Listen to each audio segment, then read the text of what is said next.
Le pire moment de ma vie, c'est ce que dit la maire socialiste de Canteleu, qui a été placée en garde à vue la semaine dernière lors d'une opération anti-stupéfiants en Seine-Maritime. Je suis innocente. Je ne connais pas ces personnes. Je ne suis pas en contact avec elles. Je ne les ai ni aidées, ni couverts, ni accompagnés. Mais vos questions, elles continuent d'entretenir cela. Je pense que vraiment, c'est ignoble ce que vous faites. Est-ce que vous allez vous soumettre au vote des militants ? Oui, je participerai à ce congrès, parce que les Républicains ont écarté la primaire. Ces personnes essaient d'entrer en contact avec moi par personne interposée. Non, mais ce que je veux dire, Madame la maire, bien sûr, quand vous êtes une élue. Non, vous me laissez finir.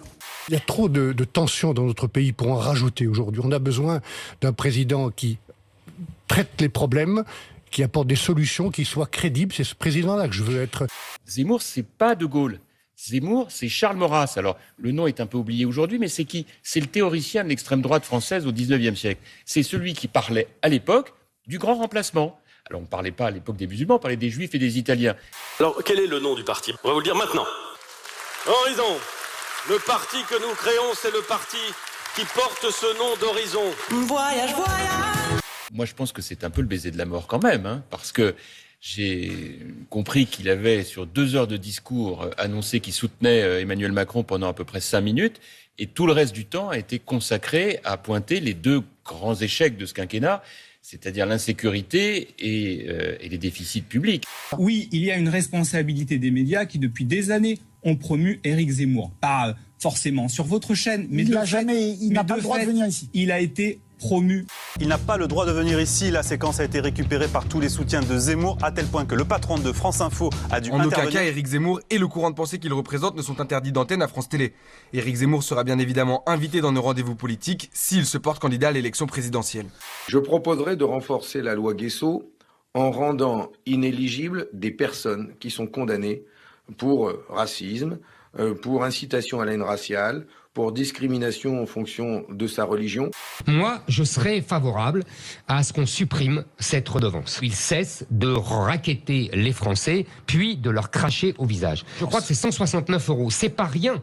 Alors non, ce n'est pas 169 €, mais 138 €. C'est vrai qu'aujourd'hui, il divise la famille nationale. Mais on verra à l'arrivée. La campagne, vous savez, elle est longue. Jusqu'au mois d'avril, il va se passer beaucoup de choses.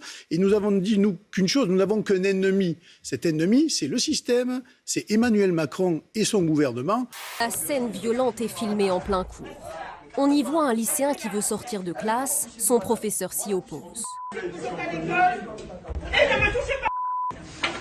Le garçon qui a fait ça sera sévèrement sanctionné.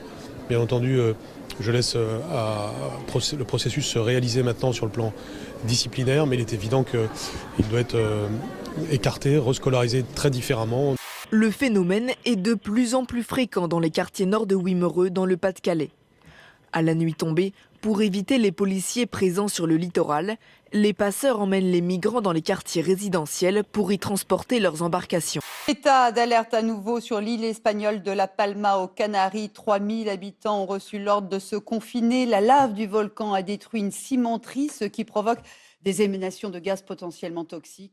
Un appel fort pour qu'ils puissent nous aider à essayer d'attraper les passeurs, surtout en ne pas bougeant, en ne bougeant pas. Ils me communiquent les informations et moi je les retransmets au niveau des services de police. On est un peu démunis, on ne peut pas être partout à la fois.